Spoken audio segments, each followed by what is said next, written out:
Hi everyone, and welcome to a quick review of an 18 to 55mm Canon unstabilised cheap kit lens.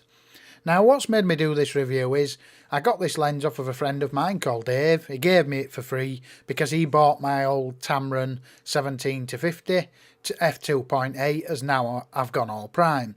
But the thing of it is, when I was recording videos, I used to, in-house, I use my wide angle prime on my camera, my actual photography camera, and I didn't have a wide angle for my video camera, and as he had this one laying around, he gave it to me. So I thought, just for the laugh and really for novice people who can't afford much, I thought I'd do a quick review on it. And to be honest, it's not really right cracking. But it's, you know, end of the day it'll be perfect for my video, which is what I'm going to use it for, that's all. So when I've got my Canon 28mm prime on, which I absolutely love, between that lens and my 85 and even my nifty 50, but I think I'm going to change the nifty 50 when I can and get the 50mm 1.4 just because it's slightly better build quality and it's got the USM motor. So anyway, off we go. So if we look at the shooting info in the right hand corner, these are all raw files straight out of the camera. We've got f3.5 and at 18mm, and I focused here on this little like stool thing, and if you look straight away you can see that that's soft. It's not, I mean, it hasn't got any sharpening. I mean, you could sharpen it up a bit and bring it back and stuff like that, but it's soft. Now, if we look at the next one, it is f4.5. You can see it's quite considerably sharper. In fact, it's a lot sharper, but it's still soft, even at that, really, at 18mm. Then we've got an 18.56 where it really starts to sharpen up now. That's probably like the 17mm that I sold Dave at probably, I don't know, f2.8, maybe f3.2 at 5.6, so 18mm, it's very, very soft. Then we've got an f8, and that is, again, that is a touch crisper on everything, but not much. Oops. So I did this for the laugh. Now if you look at the amount of distortion on this thing, this was more or less at the minimum focus distance, at about a foot away. It does focus very close, but as you can see, look at the distortion on this thing, and it's a bit soft as well. I mean, it'd pass, but it's definitely soft. And if we go to 5.6, I mean, look at that. That's funny, man. I might use it on a few shots just to be able to get this amount of horrendous distortion on the face. It's nice and sharp though at 5.6. It really is crisp. Considering I was nearly hitting him with the lens. Then I decided to back off a bit and shoot at 18mm. Now you can still see there's plenty of distortion here. Let's just enable the distortion. It's a Canon, and you can see it's not very flattering. So 18mm f3.5 focused on the left eye. That's not so bad, a little bit soft. Then you've got 4.5, which is a lot better, a lot crisper. Just zoom out, 4.5, 3.5. Then you've got your 5.6, which is even better again. He was moving, he was freezing. If you look at him, he actually looks cold. So some of these may be a touch soft because he was just moving so much. And I was focusing and recomposing. Now that's one of the negatives sometimes to focus and recompose. If you're not very quick, by the time you've focused, when he was jumping around there going, "Ooh, I'm freezing," he's probably moved a fair bit from the place he was when I focused. Now I should have really moved the focus point nearest to his eye, but I wanted to use the centre because sometimes I know the centre focus point's the best. So there's 5.6 looking quite a bit better, but you can still see distortion. But again, I wasn't at the minimum focus distance now, but I wasn't more than a metre away. I was pretty close, in fact I was very close. And then you've got an f8, which f8 really does sing.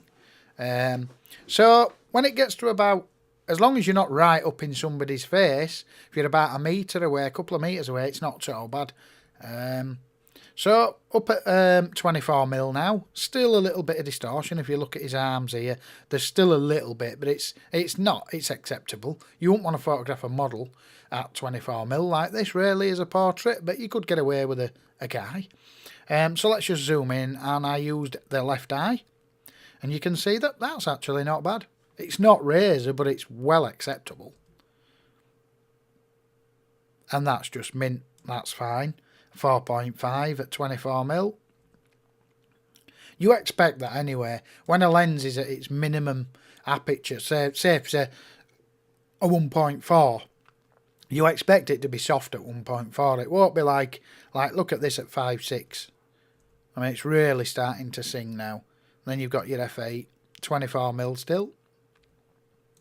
Then I went into 34mm, which the distortion's almost gone now. Again, a little bit soft at 4.5 there, but that could be down to him moving. And then that is just tack, tack, tack sharp at 5.6, which you'd expect it to be. 7.1, yeah, as sharp as 5.6. And f9, probably about as sharp again. So alright, once you get it really. Once you get to 24mm and above, it ain't so bad at all.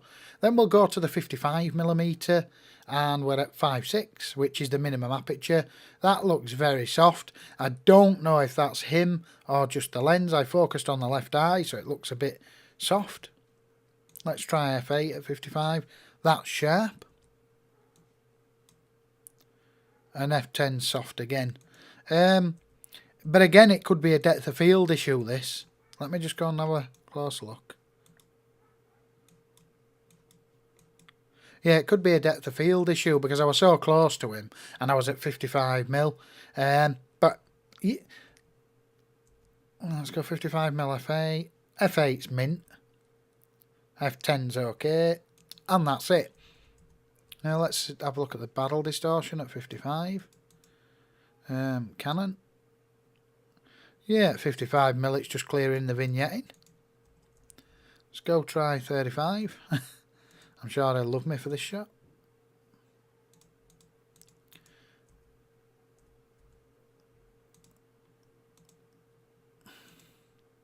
So to be honest, it's only really a problem around the 18mm end.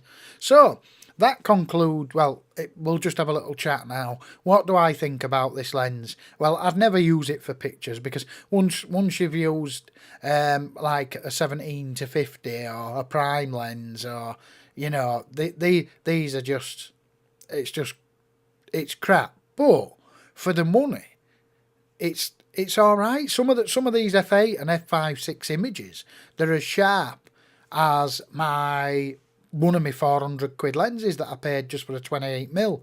But the only difference is when I open my 28mm wide open and just stop it down 1/3 of a stop, so from f1.8 to f2, they're as sharp on eyeball as this at f8 when it really is sharp, you know, and that's what you're paying for. But advice, really, I wouldn't highly recommend it, but you do get it for free, and if that's all you've got, just make sure that when you're photographing people, you either stay around 24mm and above, unless you want to create some sort of wacky effect, because I mean, I actually like that for a bit of fun. It's a fun shot. You know, you might get away with doing it with a groom for laugh at a wedding, but it would only be a bit of a fun shot, you know, you won't want to be doing it all the time. But I do find that very amusing. And I might get somebody to do one for myself and my Skype picture. I think it's very funny. I've never seen him looking that bad. I mean, that's even better. Look at that. Yeah, you've got to admit, if you've watched his video just to see that. I mean, let's just do the distortion. Yeah, I mean, it's not showing much distortion there, but it is. There's plenty of distortion. But in all fairness, he said the lens was nearly touching his bloody nose end. So it does really focus close up for a kit lens. And if it was some flowers or something like that you were photographing, you know, and you had to really get close, and it'd be all right. But I'm going to use it for video. That's all I've got it for. And Dave gave me it. Thanks, Dave, for that. And yeah, that concludes my review. I always like to do it of a person because a lot of people like to see how sharp the eye is. I know I do. I think it's a good... I mean, it's all right going out doing landscapes and stuff, but you can't really see what's happening. Whereas when you look at a bloody eyeball, you can see the sharpness, can't you? And you can see that this is definitely quite a bit soft all over, and every now and then it's tack sharp.